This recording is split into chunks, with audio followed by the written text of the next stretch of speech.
Isang part-time na estudyante sa grocery store nakakita ng matandang babae na nahulog ang sobre habang nahihirapan sa mga groceries. Sa loob ng sobre, 3,800 piso. Lahat ng kanyang social security at pension para sa buwan na yun. Walang nakakita. Madali niyang makukuha ang pera pero hindi niya ginawa.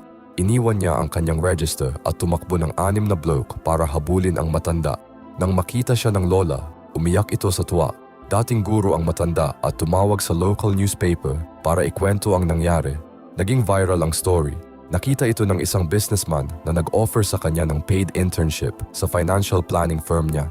Sa loob ng 2 taon, mas malaki na ang kita niya bawat buwan kaysa sa perang nahulog noon. Tinanong siya ng mga tao kung bakit hindi niya kinuha ang pera. Sabi niya, ang pagkuha noon ay gagawin akong mayaman ng 1 linggo. Pero ang pagbabalik ay ginawa akong taong mirerespeto ko habang buhay. Isang desisyon ang nagbago sa lahat, hindi dahil ginantimpalaan siya ng mundo, kundi dahil ginantimpalaan niya ang sarili niya ng integridad.